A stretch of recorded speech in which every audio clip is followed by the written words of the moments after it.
Karibu AMG Realtors. We have specialized in selling of land across the country in areas like Nanyuki, Naivasha, Nakuru, Juja, Kagunda Road, Malindi, and the Abadeas. Contact us today for land investment solutions and have your title deed delivered within 60 days upon completion of payment. SMS AMG to 40299 or call us on +254 748 229 941. AMG Realtors. We don't just deal in land, we deal in value. First and foremost, I just want to thank you so much, Victoria, for being on the podcast today. And it's a pleasure connecting with you. How are you? Great, thank you. And thank you for having me on your show. You're most welcome. You're most welcome. You know, when I connected with you, shout out to Podmatch, I love the way you just articulated your profile and how professional it is, because when people see, you know, positions and they see profiles, they kind of have an example, or they have a feeling of what to expect. So what I knew today I was going to expect was nothing but excellence. So I'm so excited and thrilled to have you here today. Wow, put that pressure on me like for the first minute. You're the professional. Yeah, thank you. Yeah, I've been doing, you know, like marketing and all that stuff, as you know, if you see my profile for quite some time. So, you know, and being professional, you kind of owe it to your audience, and to your audience as well as, you know, my own audience, that the professionalism, and also just give you nothing but like real authentic truth about what's out there. You know, it's not all that pretty. Exactly. I would love to know more about you, and I know the audience would love to know more about you. So it would be great if you just give us like a quick expo of who you are, who Victoria is, and just let us know more about you as we dive into today's topic. Yeah, so I'm just going to do a 2-minute version of my whole life. Most of it is really boring. But I grew up in South Korea. I'm a first-generation immigrant here, so I came here in my early teens. And my parents believed that there were 4 daughters. The Korean culture is very male-oriented.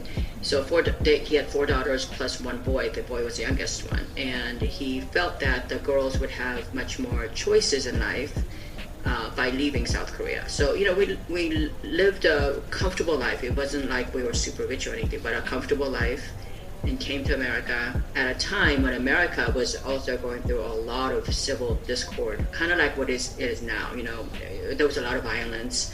It was right after the Vietnam War. So in that setting, we came here with, and after they got here, Korea was at that time run by a dictator. So they kind of froze all our assets, and we had no money. It was like, I think it was like $30 whatever money he had in cash, you know, after he got to LA, was pretty much what we had to survive on for the first year. So the very next day they started working, and so I kind of grew up with no parents from that point forward. And so when you know, they tell you the first thing I was told when I came here, I mean, there was a lot of things about America that, which like my first impression was just so shattered, because you see in the movies, like, this is paradise, it's the promised land, and you come here and, you know, we ended up seeing a lot of violence, lots of gunfights at my school, because we lived in a real poor area at that time. So basically, when I grew up, I was told all that time, the only way you're going to reach the American dream is to, you know, do well at school, go to a nice college, get a degree in, you know, some fancy college, and you'll get a great job, and this is your American dream. I didn't really excel in school. I didn't really love it, for one. And once I got there, I realized I was climbing the corporate ladder, and I was leaving my kids at home, you know, so that somebody else can take care of my children. And, you know, I really craved not having mom and dad around, you know, once I got here.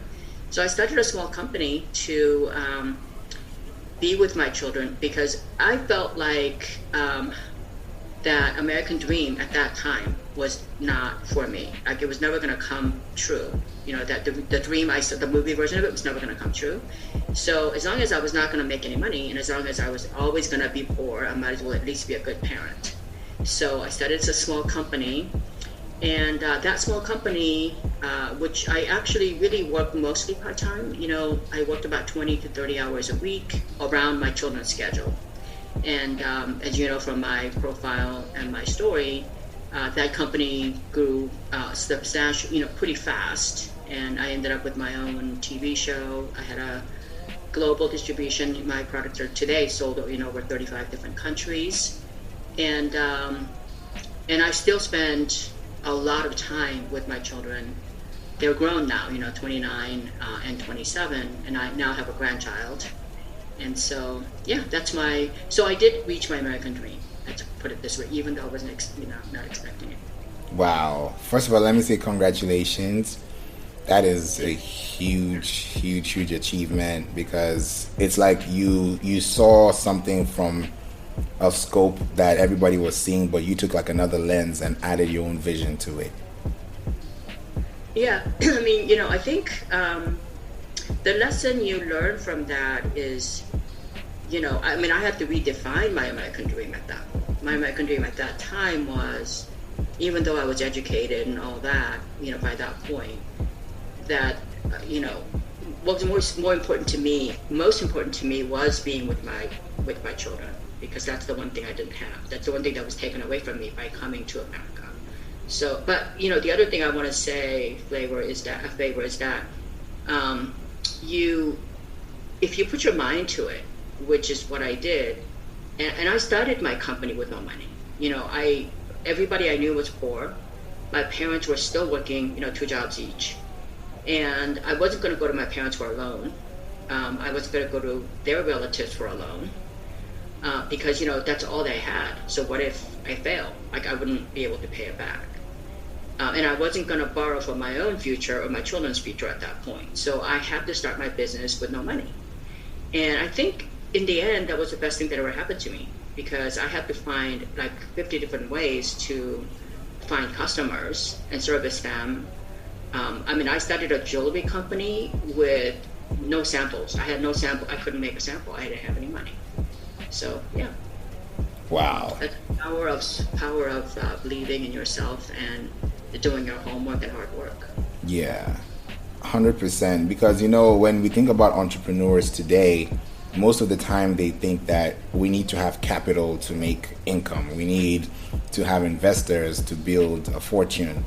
But when someone says start a business without money, they start thinking, how is that even possible? So their end point becomes their beginning point, and they can't even pass that point in the first place. So how were you able to train your mind so that you're not thinking about the money, but thinking about the future? Yeah, it's interesting. When you go to other countries, especially countries that are not, not Western European countries, you find, what I found as I traveled all over the world, I've been so blessed. I got to travel to so many countries and meet some amazing people. I found that in America, if you find a problem, the first thing you do is throw money at it. Right? But if you're like in Nigeria, Somalia, Brazil, places like that, and something isn't working, well, they don't have money to throw at it, right? Like basically, the first thing to do, they try to fix it first on their own without the money. Then if there's nothing else you could do, you try to invest a little bit in the problem. Okay, like if you find like our schools are failing, in America they just end up putting more and more and more money. They never get to the bottom of it, so our schools are failing more and more every year. You know what I mean? But if you go to like, let's say, another country, like South Korea is a great example. If they find, public schools are not working, they're like, okay, what's wrong with it? And they try to find ways to fix the problem without the money. So like, it's very similar in business. Okay, so what happened with me, I think it's easier to tell my story rather than trying to give you a lecture about how you start a business with no money. I found out that when I first came to America, first of all, you can start a business with no money, but what you do need to do though is you have to understand who your target market is. Because when you don't have money, you definitely can't spend every minute you have trying to please everybody out there. You gotta find a couple of people that is gonna need your services, and then you're gonna be better at it than anybody else out there. Okay, so that's the first thing. But once you do that, so how do you even know if your target market, who your target market is. A lot of people start their businesses and, they start to advertise on Facebook, Pinterest, all these things, and then they see what happens. Well, the problem with that is, like if I had to ask you, like right now, okay, you own a jewelry company, Favor, and you say, I ask you today, like, create a Facebook ad right now to see, like, create a bunch of designs and create a Facebook ad. What would that ad say? If that ad says, well, I'm Favor, I have this wonderful, experience in jewelry, and, I have this beautiful jewelry items for all of you women out there, and it's 25% off. Well, you know what? You haven't talked to a real single woman then, because you've talked to every woman. Right. Because women get that ad all the time. But if you were to say something like, hey, I designed a beautiful, collection of jewelry that reflects your personality, so that when you're out and about playing and you're out and about exploring the world, you can wear this jewelry, and it's very affordable, because when you travel, you don't want to have, the stress of wearing all this stuff. Now you're talking to women who have money, who are traveling, who are practical, right? That's completely different than, and then, so like you could have a lot of fun with it. It's personality reflective. So this is an independent thinking woman who is looking for this jewelry when she's traveling. Okay. So when I started my company, I realized back in 1989, in 89, you probably weren't even born then. So I'm just going to tell you what it was like. In 89, women, this was the first generation of women going to work outside the home, leaving their children with nannies and so forth. Before then in America, the guy went to work, the wife stayed home. And if she went to work, she was like a receptionist or a coffee girl. There actually used to be a title called Girl Friday. She came in on Fridays to handle things. So we were the first generation of people that had titles like marketing managers, director of finance kind of thing. None of us were vice presidents yet. But there was a huge guilt factor there. And, a lot of us women didn't even know what to wear. So we wore like little mini suits. If you see movies from the 80s, you'll see like we all wore like Robert Talbot kind of suits, and had white button-down shirts like our guys. So I realized at that time, the women who were going to work, number one, she had money now. She's making her own money. Number two, she had to look good every day she went to work. And number three, there was no jewelry out there that catered to that working woman, because jewelry was so fancy. It was sold on like a status. I went to Tiffany's and got this 2-carat ring, and it was never really about having personality, being practical, just a little sparkle. So I created a line. I felt that there was a market for it, but nobody actually had it out there. So I was thinking, well, is there really a market for it? Maybe women don't want jewelry that's inexpensive, and practical, because jewelry is a luxury item. So was I going to spend $10,000, $50,000, because every sample would have cost me like $300 to $500. It's gold, and something. Was I going to spend? So if I spend $500 in 10 pieces, that's already $5,000. You can't go to a store and try to get, a read. And so I thought, what, that's really stupid, because I would have to design like 30 pieces and just to see if people like it. That's an absolute fortune. And so I just really created a beautiful, a lookbook. I just, painted them. I had a 3D looking, so I had a 3D version. I had a top view, the side view, so they can actually see, and in actual life size. They could actually, it almost feels like they can actually put a finger to it. And so I created about 50 of them. And then I went to stores, and and then I was very honest with them. First of all, back those days, I was a kid, and I looked like, when I came out of high school. And I just told these people, I have no business, at all being here. I don't understand the business, but I have dreams of working in a fashionable jewelry company someday. So since you guys, I went to the Neiman Marcus on Rodeo Drive, that's where Hollywoodville. I lived in LA, it was about 20 miles from my house. So I asked people, you see some of the best jewelry out there, if you can just indulge me, just look at it if you can, and let me know what you think. And, I'm just standing in front of their face and just being really nice about it, being completely honest. And so the assistant manager of the department store, like, she just went through the stuff and she's like, oh my God, these are beautiful. We can sell all of these things like today if I had the samples. So, and I thought, and I said, well, how much could I get for it? And she's like, it doesn't even matter. I mean, they'll pay whatever price you put on there, And then I realized, okay, these people are crazy. Because most people I know would think twice about spending $20 on anything. Most people I knew personally. And so then I went to other stores. I went to the Saks Fifth Avenue, which was right across the street from it. I got exactly the same response from her. And so then I went to all the stores in other areas, and then I ended up with like 8 designs that I felt that I, and then when I went to like May Company, which is now Macy's, they were like, if you had it for like $200, I could sell it, but if you had it for $300, I couldn't. So they basically gave me, in the outlying stores, gave me like a price range. So by the time I actually got samples there, I actually had orders for the drawings. So, and it wasn't, it was still risky because I still had to, the samples had to look like the drawing, obviously. The drawings were beautiful. And I had to depend on the manufacturers to deliver. Like sometimes they look at the problem I had a lot of times is that my designs were very complex in that, there was a lot of fluidity, romanticism, that it wasn't like circles and triangles. So just the slow curves, like I didn't think about it at the time. I thought, well, they see it and they can make it. Well, I found out later on, it was, I kind of lucked out in the first few, orders back and forth. But I would say that I did like sort of a focus group. I didn't know what I was doing at that time. I just did it because I didn't have any money. And I didn't even really realize that was kind of like marketing, when I was talking to women. I basically I would tell people, a lot of women feel guilty leaving home with their kid, their daughters for the first time. It's just like heart-wrenching. So, I basically said, like, if she wanted to wear something to differentiate herself from all the other women out there, she wanted to, show that she was successful and that she had taste and she was classic, because you can't go there with like fancy diamonds, to work. Just a little gold, a little pick me up, and she needed it, like, pretty much a lot of it, because you can't wear the same thing all the time.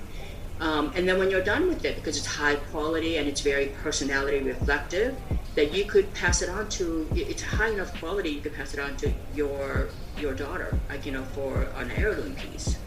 So I didn't have any competition when I first started it, because, the other thing too is, when you talk to people, in your marketing, and I'm sure you know this because you do digital marketing, a lot of the things that people say about their company, and I see this all the time with small entrepreneurs beginning for the first time. A lot of entrepreneurs, when they start their company, number one, they start either making samples or their product, even if it's like an online course, they rarely test it. They believe this is like the best thing since sliced of bread. I guarantee you're going to have to pivot like 5 times before you actually find the product you're going to end up selling. Okay, that's for sure. You got to learn to pivot.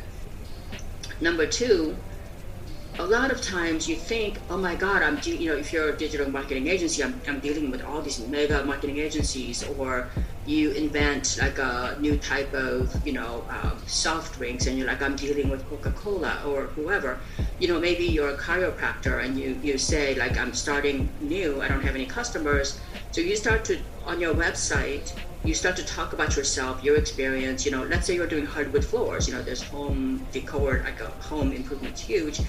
And they'll say something like, we're the 4th generation, carpenters and blah, blah, blah. And, we've served this community for 30 years and, I've done this and I've done that, When you make it a lot about yourself, even though you're saying it to gain respect and trust from people, because, you're thinking, they don't know who I am, and I need to get more than the 30 people I know, my family and friends and, colleagues.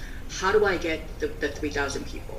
So you start to sound like you're bigger than you are. You start to sound like your company's been around older than you. It's a lot about yourself, not because you are like show me person, but you feel like you need to say that to your customers so that you can gain trust and respect.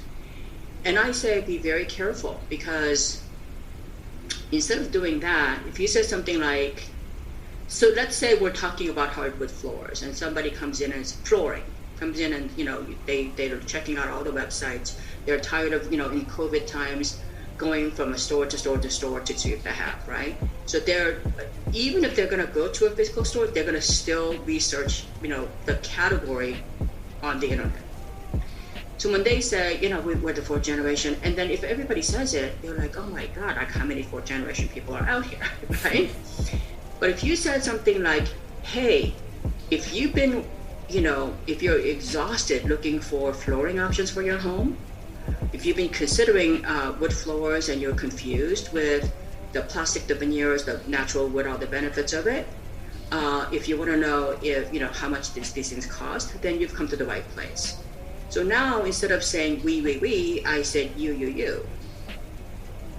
Right? So if you've been looking, it's like I'm talking to you, and I'm like, oh my God, I'm finally here. Like somebody understands my pain. Somebody understands I am exhausted looking at, like there's like 50 kinds of hardwood floors, there's colors, there's thicknesses, and there is, durability, there's cost. Like I'm just exhausted. I just want to simply do my bedroom as different option, and I'm not sure if that's gonna go with my tile, blah, blah, blah. So the word you is the most powerful word in marketing. You have to validate. You got to understand who you're talking to, right? So you're not talking to just everybody. You're talking to people who've already been looking for hardwood floors. And by thinking about it, you're like, okay, number one, they're homeowners because they're looking, obviously, they got some money. And number two, that means they're probably working a job or two, especially if they're millennials. How do they afford a home? Number three, they're going to be cautious about their money. So the more information, so they don't have time. Maybe they've got a couple of kids. So again, like I always think about two things. Number one, Maya Angelou's, she's had a lot of different kinds of sayings, but the one she talks about, people will forget about what you said. They'll forget about what you did, but they will never forget how you made them feel. So if you make them feel like you're a friend, you understand, you've taken the time to understand who they are, what they need, and how you can help them, you don't have to sell anything. They'll come flocking to you. They'll bring their friends to you. That's the first thing. So be careful about how many I's and we's you have when you're talking to people too. How many times you say the word I. And I'm gonna demonstrate that a little bit later. Like when I'm on TV, I do that a lot. And then number two is I love three sayings, and one is by Nelson Mandela. And it's very easy to feel overwhelmed today for sure, but back when I was doing it, it was very overwhelming too. You have no money, I have no friends. My parents couldn't help me. They didn't even speak English. They couldn't help me even with my math. Really. So it's very scary to. You have your degrees and you think, oh my God, I could just go get a job. But then I started my company. What am I doing here? Am I bankrupting my company with all the degrees? How selfish I am. So it could be really overwhelming. And you'll go through months where you'll do something and it just flops for whatever reason. For no reason whatsoever, it just flops. And you're getting no money and you're feeling like, geez, this is really stupid. When those times come, I always go back to this phrase that Nelson Mandela said, and he said that everything seems impossible until it's done. So when things look impossible, the man was in prison for 30 years or something, but he had a mission, right? And it seemed impossible, right up to the 30th day, until the 30th year, until it's done. So for number one, don't ever give up. And number two, not getting it done is not even an option. So you better start doing something. Because when you do something, you will learn. You will either succeed or you will learn how to do it better next time.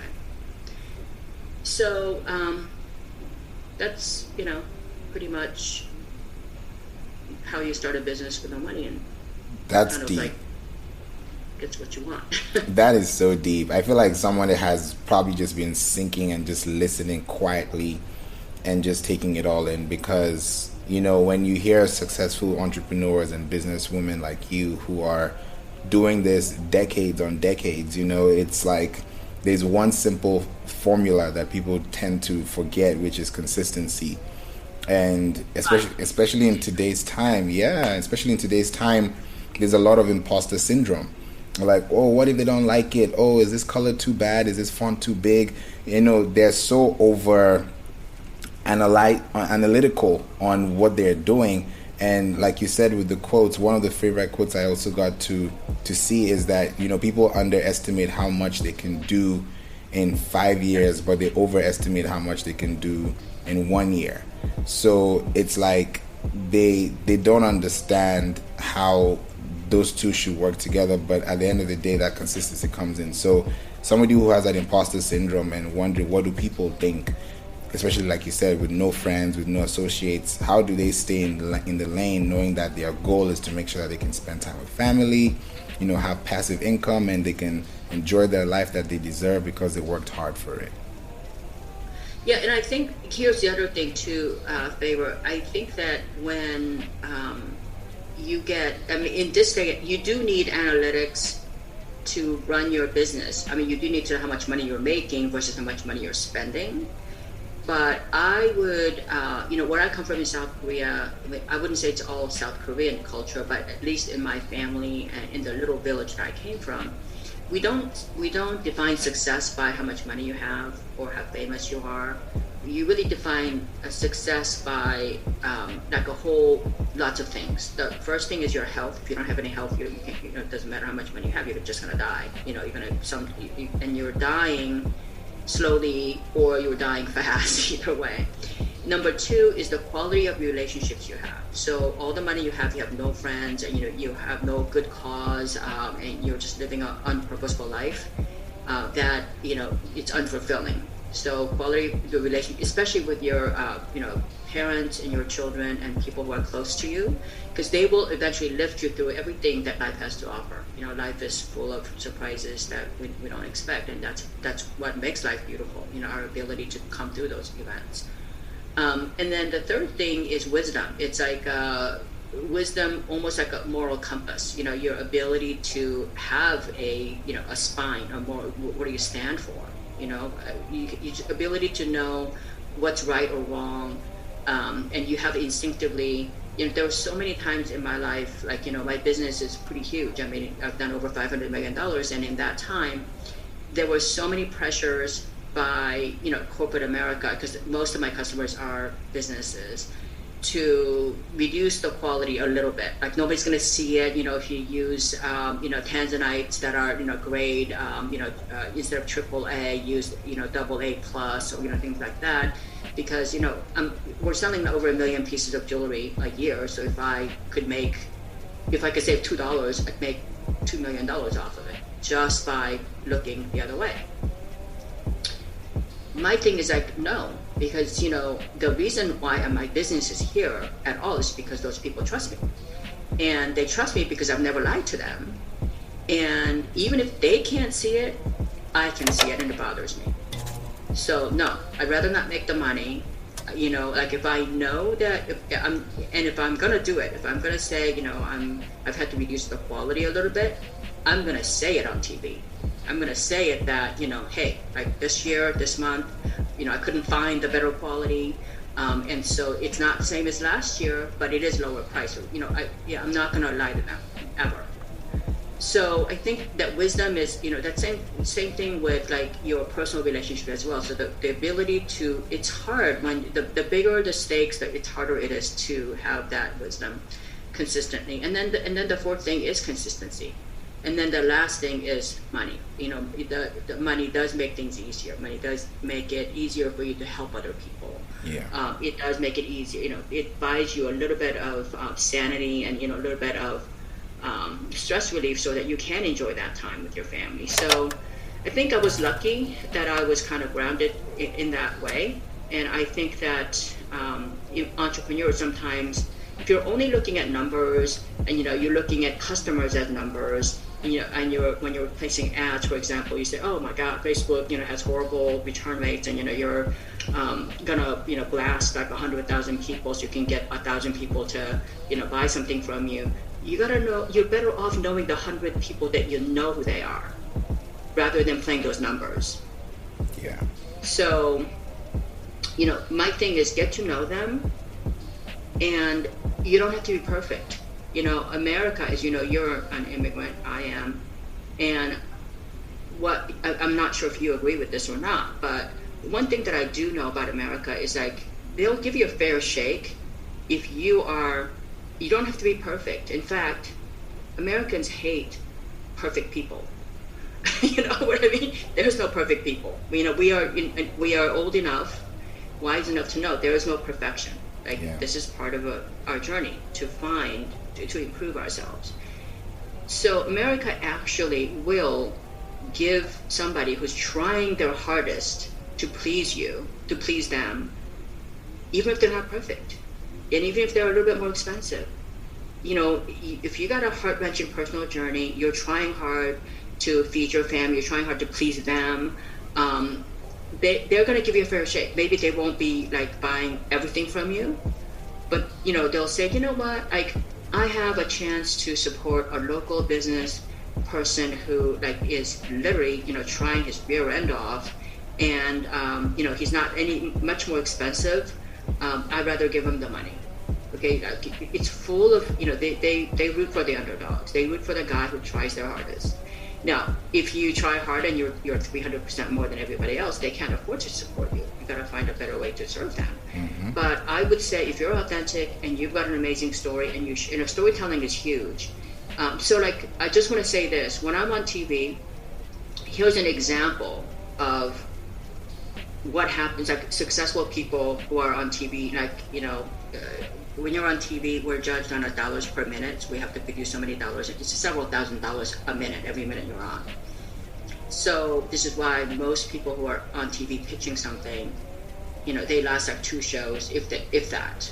So 24 years in a row is a lot of time on it, okay?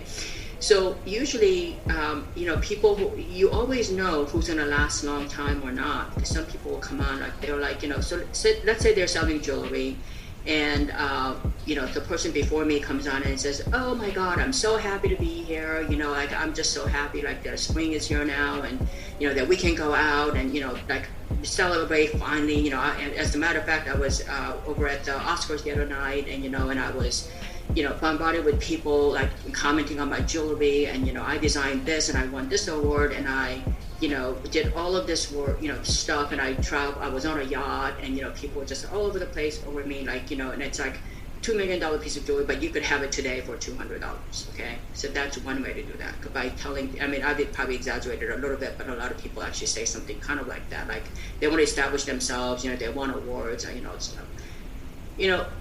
You have to understand, if you're on it every month, you're saying this every month. So our customers are listening to, oh my God, I already heard that already. She already won the damn award. Stop talking about it. That's what's in it for me, right?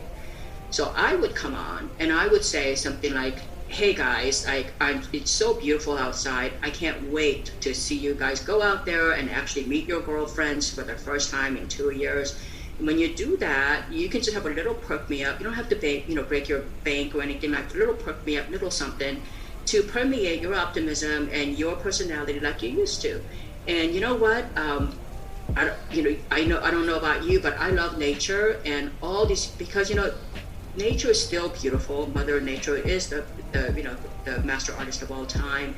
And this entire collection was, inspired by nature so that you could have it. Nature has been here 1 billion years before us. You could have it 1 billion years from now. So let me explain to you what's in here now, And so this way, I'm talking about you. So, something like when you have your Thanksgiving dinner and you have your family, your friends over, you don't want to be ostentatious. You don't want to be showy. By the way, they already know you. They already know that you're a savvy shopper. So have something, a little something that's going to memorialize that year's, Thanksgiving dinner. So again, when you talk like that, you're showing the ultimate respect to that customer. The problem is a lot of times people who are on TV, like, myself included, those of us who've been on there for a long time, you make really good money. Okay, you make really good money. You're a lot more, wealthier than a lot of people who are not on TV, especially if you're, lucky enough to have been on as many years as I have. Then they forget where they came from. They're always talking about how, like their life is so great. And you're like, who cares? Who cares? Yeah. What are you doing for them? Because that little lady who's watching you, she is the boss. She's the boss. She knows what she likes. She knows what she's going to pay for it.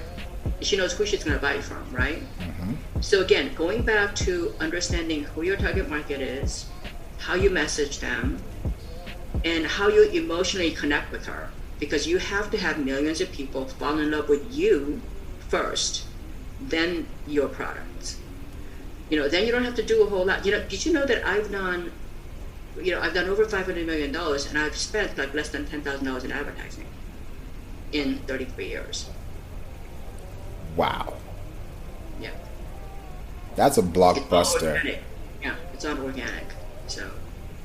People underestimate organic for some reason. I feel like there's a reason. I don't know what reason there is, but people don't like to see it grow. Like, people want to plant a tree and expect to, pluck mangoes after 24 hours. It's not possible.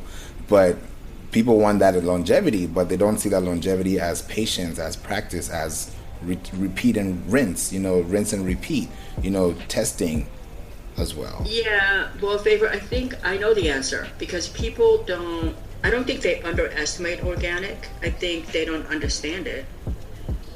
It's harder to grow something organically. Yeah. They think that, it's, if you think about it, it's hard to understand, understand who your target audience is. Okay, so like in my experience, you could say, I sell jewelry, and they're like, oh, great, like, she's got it easy, women love jewelry. Okay, well, not all women love jewelry. I know a lot of women who don't like jewelry at all. And then you're like, what kind of jewelry? Because, I have friends who are like, well, why stop there? Men love jewelry too. Isn't it men who buy for women? So, you could actually have the whole world in your hands. Well, yeah, but then you're talking to nobody. Mm-hmm. If you say, I got this wonderful, what are you going to say? You can buy for your wife, and then you're like, are you talking to the gay guy or a straight guy? What about a single guy who just wants to buy for his mother? I mean, you know what I mean? Like, you have to understand who you're talking to, what your purpose is, what your passion is. If you don't have a passion for something and your passion is just money, it's never going to come, because you're never going to understand. But let's say you were in, I actually have a student, her name, she sells CBD oils, and she basically had a really tough life. She lost both her parents pretty young, and then she had to be the mother and the father to her younger siblings. And she suffered from anxiety, like major stress and she was like a teenager when she lost both of her parents. Major anxiety, all this stuff, and she's gone through every doctor, every psychologist, and she said, the more experts I saw, the more I suffered. So as a last resort, she tried CBD oils, and it worked for her. And so now she's like, oh my God, like, I work during the day, I go and buy all these high quality CBD, I wasn't gonna put any, even it's oils, I don't wanna put anything that's gonna be toxic for me. So, I went to the farm, and, I saw them cut the plant, all this stuff. And so she said, I've been like passing out CBD oils to people that wouldn't try it, like just for free. I don't want anything from it. I just want people to live without pain. Okay. Then she's been doing it so much of it, she actually ended up buying a farm and doing this. So when you have this kind of a passion about something, she already had a candle business and other businesses like that are very successful. But she said, this is my mission. Like, I find out that 80% of American public actually live with some sort of emotional or physical pain. Like, even when you go to the gym and you come back, you're in some kind of a pain for a little bit. So this has been her mission, and it's interesting because I've seen her grow from nobody. Like, literally, she didn't have any customers, and she said, I don't want to use my candle customers. Like, I don't want to use my customers from the candle, because they're different people. Like, they're younger people. They want to have, romantic dinners and, things like that. They're a completely different profile. So she said, I just want to see, like, I want to have people who are suffering from pain just have a place to talk to each other. Okay. She created a community of people just so that they could just get on a Zoom, talk to each other about, like arthritis pain or whatever pain that they have. Like, it could be emotional pain. Do you know she built a community of 100,000 people? You know why? No advertising. She did it twice a week. And what happened was, the first time she said nobody showed up. Second time she had like 2 people show up. Third time she had like 4 people show up. And she said, and then like 5th time she had nobody show up. But she was consistent in doing this because she believed that there was people out there, And she said, if nobody showed up, I ate my sandwich, I still had the Zoom on for like 3 hours, and did my thing because I promised them I was going to be there, If one person showed up, I was going to still be there.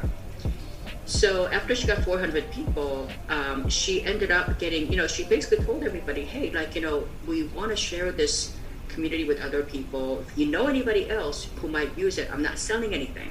I just want people to be able to talk to each other. So they all brought other people. So once she got to 4,000 people, all of a sudden, she's got this huge community of people. And, now she's got a very healthy business. But from 400, the first 40 or so, she said it took her like 6 months.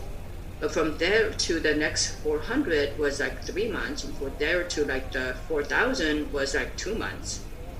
So she said from there to 10,000 was like 2 weeks. Now those people, you can't chase them. They're like, if I don't hold those community events, like they'll show up at my door because they forgot me, So she can now sell. She won't sell her list to anybody. She's very protective of her clients, but she's got a very, very healthy CBD business, and so I'm actually gonna help her now to take it to the next level, like to the 8 figures now. But she's grown, and it's a hard business to grow because there's all these regulations in certain states. You can't market it and all this stuff. Right. You can't actually have a CBD.com or anything like that. Like, it's because there's so many states that will just block you. Mm-hmm. There's about 20 states that CBD is actually illegal, even though Harvard and Forbes and all these other people have shown the benefits of it, and you're not injecting it orally.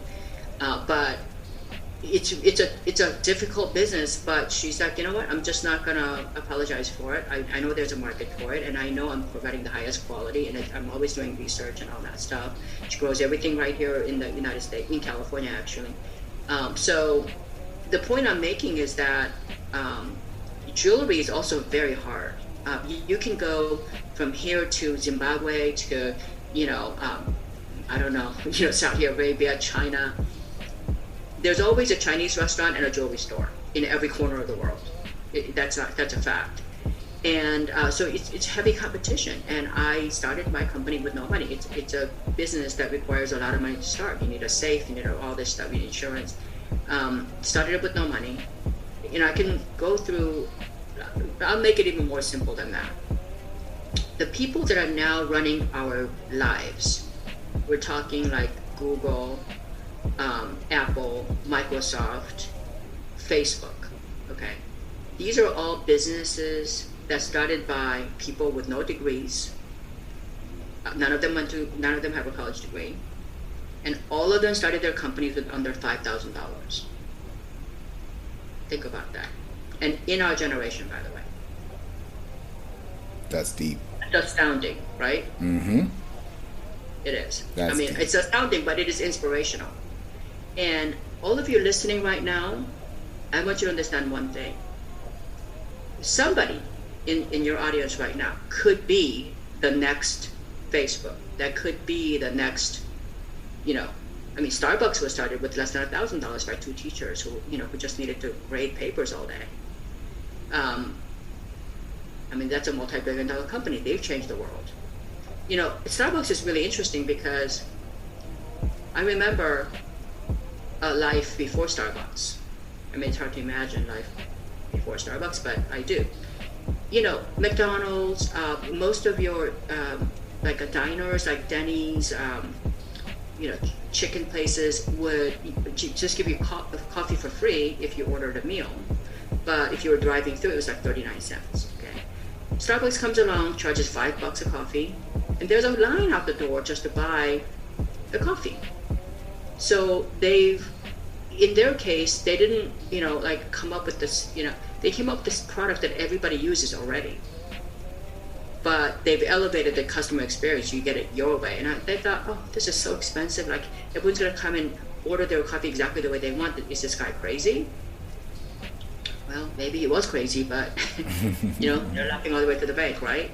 That's the power of understanding your customer, understanding what they need. If they were just going to buy it for 39 cents, they weren't going to come there. They understood who their customers were. So that's deep. I feel like this episode has really opened a lot of eyes, doors, and ears, because now just listening to you, it's like they're wondering, okay, so what have I been doing all my whole life? Like, what has been going? What is the missing link? And I feel like listening to this is going to open up those doors. That's going to make them think outside the box and not think about their passion as a hobby, but a passion as a profitable business they can acquire over the years. Yeah, I think, I can't sit here and guarantee that anybody is going to make a whole lot of money.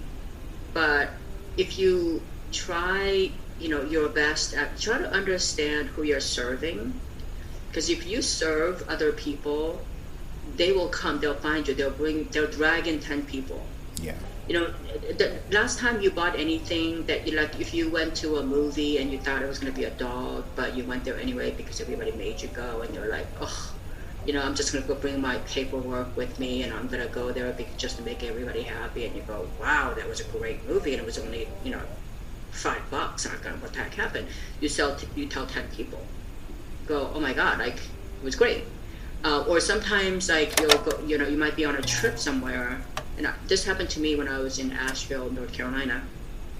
I ended up in Atlanta, and I had a customer, and it was raining, and they canceled my flight. So they canceled my flight, and I was like, okay, I needed to come back.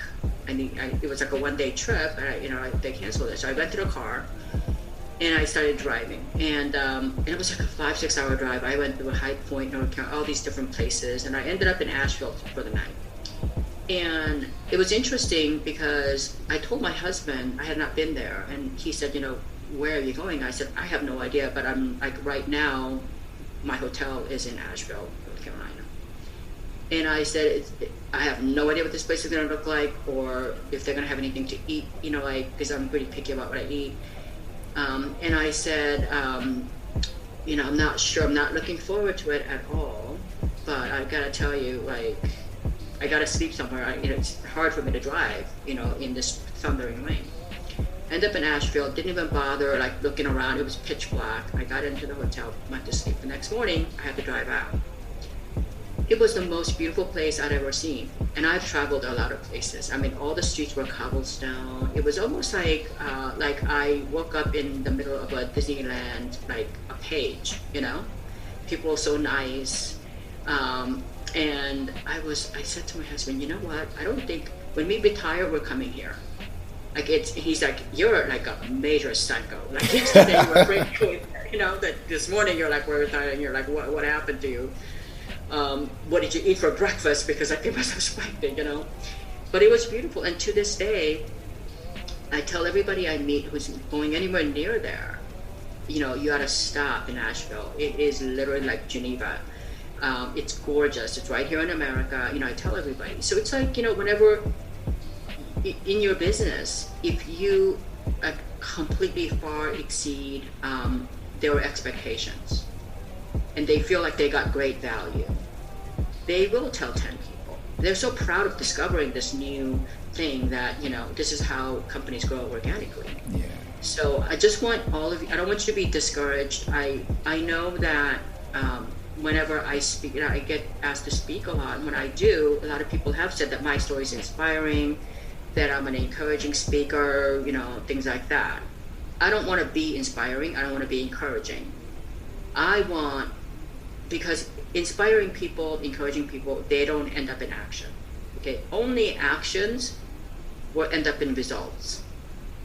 It's like when you walk by a homeless person, somebody who's sitting there in the cold and they've got no clothes, and how could you not feel bad? You feel horrible. It stays with you for you're walking to a nice restaurant, you see people, it stays with you.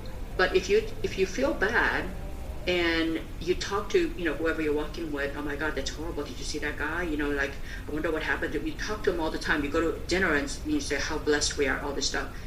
You haven't changed anything for that guy. Right? You haven't changed anything. So me encouraging everybody, I haven't changed anything. So what I would like you to do is do right now, today, starting today, do at least one thing that you could do to help yourself. And that could just be just setting a goal that's realistic. That could be, I'm all about the next measurable action every single day. When I first came here and I thought, okay, American Dream is completely out of my reach. It's never, ever going to come, honestly. It's never going to come, period. So, but I could somehow, maybe I won't reach the American Dream, but I could do something. I don't have to live miserably. I could do something to help myself today. And for me, that thing was to learn to speak English. So, I had my dad get me an English to English dictionary. And it was like $5 or something. And, he would circle all these words randomly, all the way from A through Z. Things like words that were less than 5 letters. Mm-hmm. So that because I was a young kid. And that was my homework. So every day I figured without speaking English, I'm never gonna have any friends because I can't communicate with them. I had to draw things like toilets out so I could tell people I could go to the toilet or something. So I had to learn. So every day, so when I started my company, my goal was to spend time at home with my kids. And so I thought, what can I do to improve my life? I started my company. And then the other thing I forgot to tell you is that, so after I started it, I was like, okay, it's completely unrealistic to work for 20 hours a week in my own business. Because if I call a bunch of stores from 9 to noon, Monday, Wednesday, Friday, for example, and they call me back at 3 o'clock, what am I going to do? Not answer the phone? I'm going to answer the phone. And then in those days, we didn't have cell phones. So I'm like, then you can't go outside the home because what if the phone rings? So I'm actually tied to inside the thing. So, I thought, okay, I need to find a better way to organize my time here. So what should I do? So, basically when I got up at 5:30, 6 o'clock in the morning, coming from an immigrant family, what time it is back home. Like whenever I talk to my aunt, my dad used to allow us to talk to my aunt, one day, 10 minutes a month. And he would look at the cheapest phone rates back those days. So I thought, what, it's gotta be daytime sometime, noontime or so, somewhere around the world. Yeah. And so 6 a.m. California time was noontime in London. And in fact, it's noontime in 53 countries around Europe. So, 11 to 2 p.m. depending on which time zone. So I started faxing them right about, faxes, they didn't answer the phone, I found out. They would actually look at what came through the fax machine. Mm-hmm. So, and faxes were cheaper. It went in 6 seconds, it was down. So I actually ended up opening Harrods, London, Galley's, Lafayette, all these stores. So I had a global business because I worked from 6 a.m. to 8 o'clock every morning because that was midday for them. And then dropped my kids off, started working from 10 a.m. again, dropped them off, came back, I had a little breakfast. And then I worked from that time until 2 o'clock. So I worked East Coast, New York is 3 hours ahead of us. And then when I picked them up at 2 o'clock, from 2 to 8 p.m., I didn't care if they called or not. I didn't do anything. And then when they went to bed at 8:30, 9 o'clock after homework, 9 p.m. California time is noon, 11 o'clock Tokyo and South Korea. So I opened those stores. So I had a very global business before anybody even understood what the global business was at that time. just out of necessity, right? But it did allow me to spend, 8 a.m. to like the times that my kids were with me. I was a full present mom, the whole time. And I never stopped doing that until even when they went to college. Wow. Yeah.